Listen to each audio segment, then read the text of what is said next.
everybody listening, especially those who have served boots on the ground in theater in Iraq or Afghanistan since 9/11. We've discussed this briefly in the past, but I can't stress enough that our service members who had boots on the ground were exposed to environmental toxins due to burn pits used to get rid of all the waste over there. He just smiled and like that. Instead of using incinerators, contractors use burn pits. And as a result, many who served over there are coming down with medical problems from what they are calling the new Agent Orange. And even some VA doctors that we've had in some of my training courses have called it the new Agent Orange and said this is going to be the next coming thing that's going to adversely affect the health of many veterans.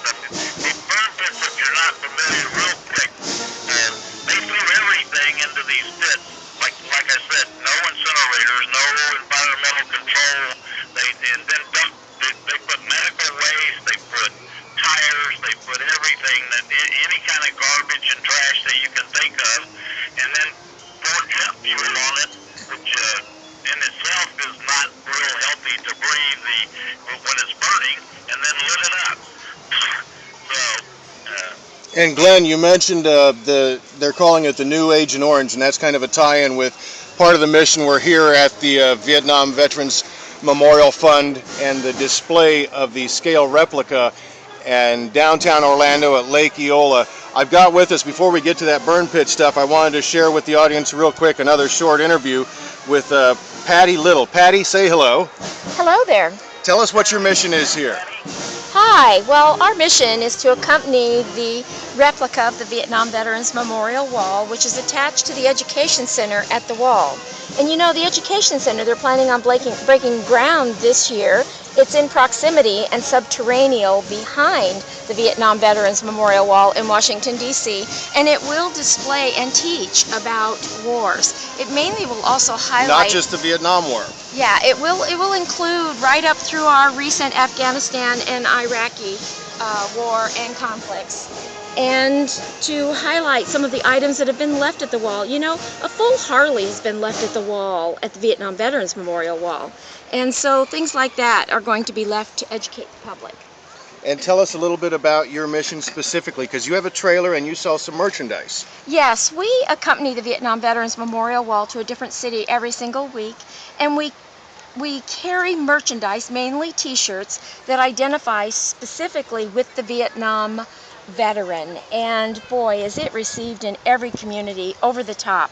And the proceeds from that go back to help fund the Education Center at the wall in D.C. And it's been a real success and very well received, even veterans asking for more items than what we have. And You get much more successful than that. Go ahead, Jared. well, I was just gonna ask. So you're set up here. What are your hours? How long are you going to be here today? We are here from about 8 a.m. until 8 p.m. every evening. The wall is open 24 hours and is lit and is magnificent at night. And then we will be here through Sunday night till about 8 p.m. The wall will be, again, open through the night on Sunday night. And on Monday morning, that's when we dismantle the wall. And the normal routine is volunteers, which are usually veterans in the area, come and help us dismantle the wall with such great honor. And it's our honor to put it in the truck, load it, and take it to the next city to be received by families and veterans and loved ones. And I understand you could use some assistance come Monday morning. Oh yes, we are recruiting any veteran or citizen that would like to come and help take the wall down and pack it in our rigs, and it's pretty easy. It's not that strenuous, and we do it with great honor.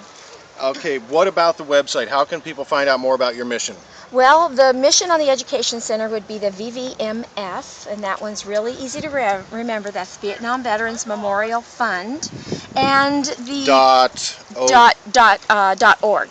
And the merchandise, if it's a veteran that can't make it here but would like something that has to do with identifying with his military section, you can go to CFR Gear. That's C as in Charlie, F as in Forged, R is in Retro.com. So CFR Gear for those that are homebound and can't get out and really would like to identify with it. Glenn, as I said, we've been talking with Patty Little, who's traveling along with Bob and Brenda, and your husband's name is? Dan Little. So they're good enough to go by, and the funds that they generate through the sale of the merchandise benefits the education center, which, as we heard, is breaking ground here soon. So once again, I just want to encourage everybody to stop on by either this afternoon, this evening, or sometime tomorrow. And again, the clarion call for some volunteers, particularly veterans, are more than welcome to show up. Monday morning at 8 a.m. Okay, so you heard it here first, and we want to thank you. At Lake Eola Park. Lake Eola Park, right here in downtown Orlando, like you said, Glenn, by the big fountain. Thank you so much, Patty. Thank you, guys. So, Glenn, getting back to that issue you brought up, the burn pits.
If you're listening outside the Central Florida region, you can also please go through a credentialed service officer or a VA representative in your area to file your claim. So let's get back here and then talk about some of the symptoms and the illnesses that may at this point. That's why we're calling it Son of Agent Orange, I guess. Yeah, that's a good moniker. Well, sure, and you know, there's an entire list, and as you mentioned, Glenn, the best situation is if anybody has a question, contact you or someone in your office. They can go to avetproject.org. I want to share real quick, in the background there's a host of motorcycles with the POW MIA flags from Orlando Harley driving by as the ceremony wraps up here. But just to touch once more on this, the wall is set up. It's going to be here through tomorrow. It's a gorgeous day, and the VFW has their band out here. I believe they're going to be playing again some, so really just encourage people to come out for that. But like you mentioned, Glenn, the symptoms, my gosh, I know you've got a list of them in front of you. I know they include everything from fatigue to joint pain to migraine headaches and shortness of breath. So these are all related to exposure to these environmental toxins from the burn pits. Yes, Glenn? Yes, and it is an amazing list, and you know, it's gonna for this whole list of illnesses that can be caused by this exposure. It's gonna go through the same process that the Agent Orange presumptive conditions had, and that's the Secretary of the VA has been delegated authority by Congress to add presumptive conditions for exposure to Agent Orange, or in this case for these burn pit exposures, and it's going to be, I predict it'll be a growing list of illnesses and ailments caused by these exposures as time goes by. So if it's not something recognized currently as a presumptive condition, I would encourage people probably to go ahead and file a claim now, because there's a history in the VA, and there's a court case, Niemer case, that pertains to Agent Orange, but similar processes could be involved here. You file now, it's not on the list. They turn you down and say it's not on the list. And then 5 years from now, they add it to the list. Well, that could have an effect on, a positive effect upon the effective date of your claim. I'm not saying it will, but it could.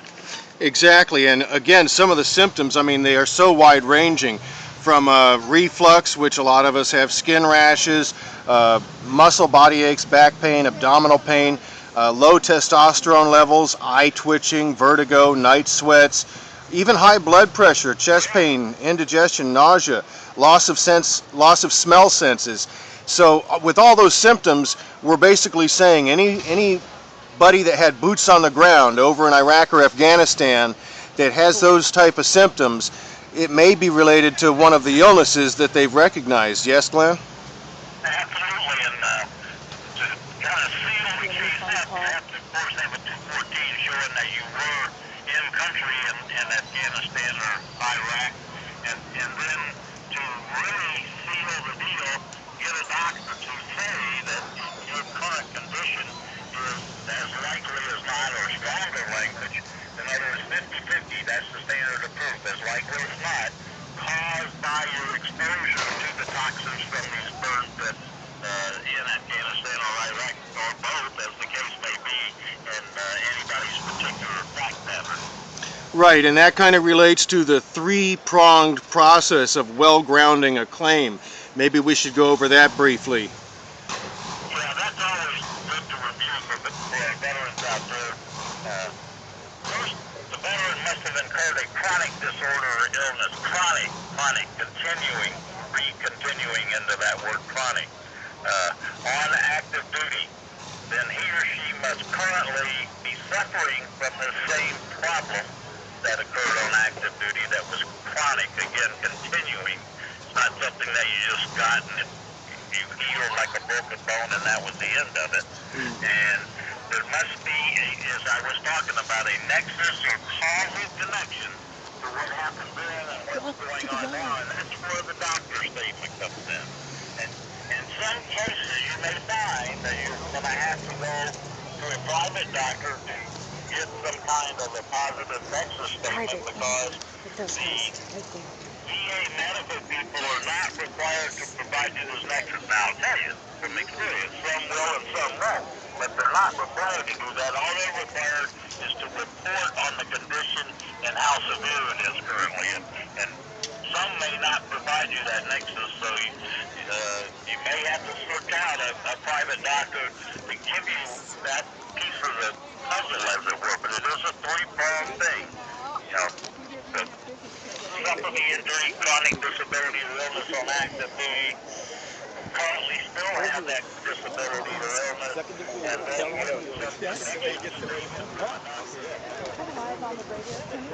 I knew that the day when they made you the director, you came to our meeting and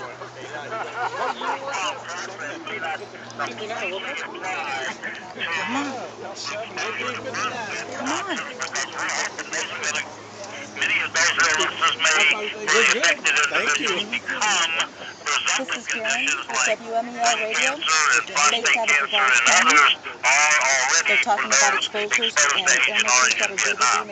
Exactly, and with the burn pits being what they're calling the new Agent Orange, I think it's appropriate to mention that. We happen to have a visitor to the memorial service today. Hello, say your name. it's Alvin Calhoun. Alvin, what brought you out today? Well, I found out about it's going to be the Vietnam Memorial, and so I just, since I was in Vietnam for two tours,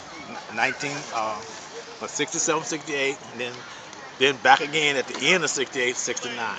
Well, we appreciate your service, most definitely. Was it a good ceremony? Did you enjoy it? Yes, I did. I mean, I was kind of disappointed that not that many people was out here, but because they've been out here for almost going on 6 days or 7 days or something like that. Right, but with the wreath laying and everything, but the wall, it has special significance, especially to you Vietnam vets. Yeah. I don't want to go there and see if I can find some of my buddies, because I don't want to do that. But it strikes people differently. I mean, it certainly does. I know it's a situation where you need your time and your space in order to do things like that with this. that's correct. But you're glad it's here. I'm definitely glad it's here. I was really, this is my first time going to one. I hadn't even been to one in Washington yet, so this is something for me that I can come right, you know, it didn't cost me no money or nothing, I can come to. You bet. That's a good point. And I see you've got a combat rifleman's badge on your chest. Oh, yes.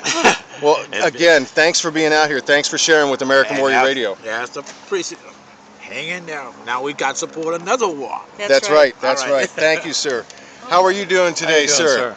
Good to see you out here. What brings you out?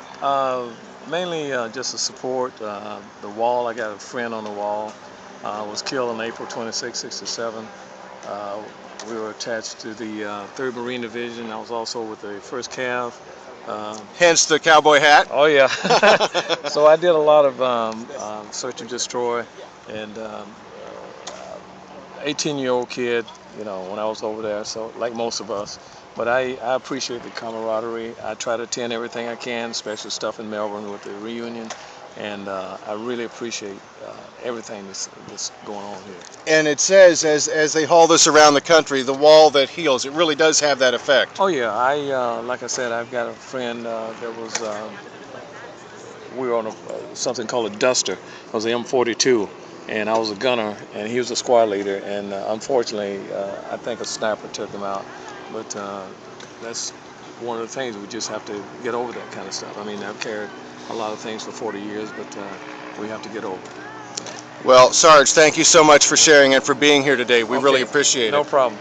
Thank you. Glenn, this is just a sampling of some of the folks that came out to the festivities today. You can see how moving it is for all of them. You can almost everybody you talk with, you can, especially when that ceremony started, you could hear the emotion in their voice, and that's the way it is. Here, many years after the war, which ended officially in 1975. Right, well, I've got another gentleman here. How are you doing today, sir? I'm blessed today, sir. Well, thank you for being out here. Give me a little idea, and our audience a little idea what brought you out here today. Well, what brought me out here today is, I guess, the first one was the Lord, my Lord and Savior, Jesus Christ. First of all, I'm thinking it's not about me, but about the other ones, you know, the guys that maybe not as doing as great as I am, you know, the guys that's sleeping by the lake, the guys that's sleeping on the I-4, the guys that's hungry, the vets, you know, that's having a hard time trying to readjust. We are trying to help those guys, you know, in any kind of way to see some of the benefits that they may not know about, may not be aware of, may not have a knowledge of. We as a group here, you know, all the veterans should do their best to try to make sure that every veteran take care and there are no soldier left behind. You know it. Brother, you said a mouthful there, and that's one of our missions on American Warrior Radio as well as AVET Project. Agreed, Glenn? Very much so. And, you know, I know the Vietnam generation, we vowed never to let what happened in terms of appreciation of the service to the country to us ever happen again. And you see that that's not happening nowadays. And we're going to continue to strive to make sure that all veterans, our brothers and sisters from the Vietnam conflict and all conflicts, service is honored and appreciated by all of America. You got it, largely because of men like this that we're speaking to right now. Thank you, gentlemen, for being here. Thank you very much. Thank you, guys. Thank you. Thank you. Glenn, like I said, it's events like this that folks can get involved in, learn a little bit about the history of this country and the sacrifices that were made to keep us free and enjoy our liberty. It's just, you know, I get chills when I see the reactions to these men as they just, you know, contemplate what they've been through and that they're still standing. Exactly. And I know that you wanted to get the gentleman here for a minute to discuss some of the opportunities coming up and to have her talk about AVET's exposure and participation in these events. Yep. Hi, Garen and Glenn, and everyone listening. AVET Project is always looking for support to do all things we do to support our military and their families. At any time, listeners, you can go online to avetproject.org, click on the donate button. Donations are tax deductible, but they can also help our cause by joining us on February 5th. We're going to be doing a scavenger hunt ride. Local American Legion posts are going to be having breakfast. You're going to pick up your clue there. You're going to go on to the next stop and so on. And then we're going to meet at noon at the Veterans Memorial Center. We're going to have fun, music, food, festivals, some teaching on VA benefits and whatnot. And we hope to see you all out there. Again, that is Sunday, February 5th at the Veterans Memorial Center at noon. That's fantastic, and I presume they can go to the website and get the details about which American Legion posts are participating in this? Yes, exactly. We do. We have, there's 2 posts for every letter that you go and pick up something. So yes, all that information is online at avetproject.org. You can click on the Facebook icon. A lot more information. We got other events coming up. So. Yep, and we'll remind folks you don't have to be a Facebook participant or member to open up that Facebook page on avet.org. It'll open right up. It emotes for me. I was computer literate at one time, and now I guess I'm not. Yes, exactly. Well, there's Jim, is there any particular AVET project that this scavenger hunt is going to help out? Yes, it's actually going to be helping our project Recuperation and Reintegration Retreat. We're going to be holding a women's combat warrior retreat on February 10th. It's going to be here locally in Florida, but we are inviting women and men, combat warriors that have been deployed, that from around the state of Florida that are welcome to come. We still have a couple more spaces available, but that is what we are raising these funds for on Sunday, February 5th. All right, well, it sounds like it's going to be a great time, and for those who aren't familiar in Brevard County with the Veterans Memorial Center,